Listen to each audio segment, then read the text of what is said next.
తల్లి నాకు మన్మడు పుడితే మళ్ళా జాతరకు తీసుకొచ్చి నిలువెత్తు బంగారం జోకిత్త తల్లి. అమ్మా మా ఓన్కి లగ్గం అయితట్టు చూడు, కొత్త చెంటను దొలికొచ్చి నీ కొడి బియ్యం పోస్తమ్మా. నాకు గవర్నమెంట్ జాబ్ వస్తే ఫస్ట్ జీతంతో నీకే ముక్కు పుడక చేపిస్తా. నా బిజినెస్ మంచిగా నడిస్తే లాభంలో నీకు ఇంత తీస్తా సమ్మక్క. మా అమ్మకు పానం మంచిగైతే నీ కాడికి తీసుకొచ్చి నిండారా పూజలు చేస్తా సారలక్క అని మొక్కుకునుడే కాదు, చిట్టీల మీద రాసి గల్లపెట్టెలలో కూడా వేసిండ్రుల్లా. మేడారం ఉండిలు లెక్క పెడతా అంటే గవన్నీ బయటకు వస్తున్నాయిగా.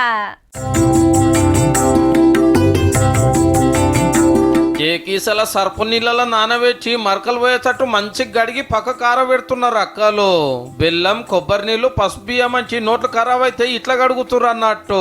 అయితే ఇంకా ఇస్త్రీ బట్టలు రుద్దినట్టే రుద్దితే నోట్లు కడక్ కడక్ కొడుతున్నాయి. ముడతలు పడ్డా నలిగిపోయినా సాఫ్ అవుతున్నాయి. ఇక అట్లనే శనిగిపోతే టేపేసి అంటూ పెడుతున్నారు. గిసొంటి బొచ్చని నోట్లు వేసిర్రు. మరి అంతా సై వేసినాక లెక్క పెట్టి బిండలు కట్టు నడుస్తుంది.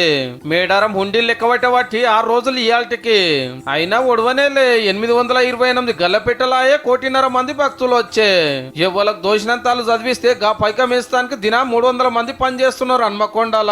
మన పైకమే కాదు బయట దేశాలవి కూడా బగ్గనే వేసిండ్రోళ్ళు. యుఎస్ డాలర్స్ ఎక్కువ రావడం జరిగింది. తర్వాత బెహరాన్, తర్వాత వేరే అదర్ దుబాయ్, తైవాన్ ఇట్లాంటి కంట్రీస్, కొన్ని కంట్రీస్ కూడా మనకి వచ్చినాయి కరెన్సీ. 500, 200, 100, 50, 20, 10 నోట్లు ఒక దిక్కు, 10 రూపాయలు, 5 రూపాయలు, 2 రూపాయలు, రూపాయి చిక్కలు ఇంకో దిక్కు. దేనికి అది సపరేట్ చేస్తున్నారు. నోట్లు మిషన్ల మీద వేస్తే చిక్కలు డ్రమ్ములలో పోసి జోకుతున్నారు. బ్యాంకులు కూడా వచ్చారు కాబట్టి ఎప్పటి పైకం అప్పుడు తీసుకుంటూనే ఉన్నారు. కొందరు చెల్లని పాత నోట్లు వేస్తే కొందరు పొరలు ఆడుకునే నోట్లు వేసారు. ఇదేం సక్కదనమో మరి. సివి చాలా తొందరగా అయిపోయాయండి. ఇదేంటి మన నోట్స్ కంటే రైస్ ఎక్కువ వచ్చాయి. రైస్ నుంచి కాయిన్స్ సపరేట్ చేయడము ఇదంతా కూడా కొంచెం టైం తీసుకుంది. అయినా కూడా తొందరగానే కంప్లీట్ చేసాము.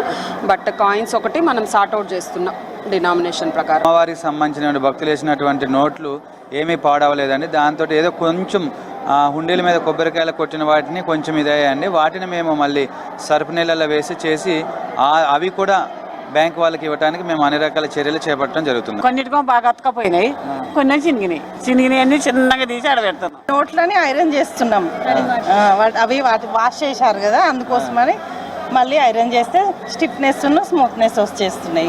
బంగారం, ఎండి నగలు, ముక్కు పొడకలు, ఉయ్యాలలు, తొట్టెన్లు ఇట్లా తీరొక్కటి వెళ్తున్నాయి. తిరుగువారం కోసం పెట్టిన 40 ఉండీలు తీసుకొచ్చేండ్రు. అయితే రేపు లేదంటే ఎల్లుండి ఏం చూడ వస్తున్నట. ఇప్పటికే 12 కోట్లు దాటితే ముందటేడు 13.5 కోట్ల రూపాయలు వచ్చినాయి. ఈ ఆమ్దానీలకెళ్ళి 133 రూపాయలు పూజారులకే పోతాయి. మొత్తం లెక్క తేలినాడు మళ్ళా చెప్పుకుందాం. ఇయాల్టికైతే గింతే.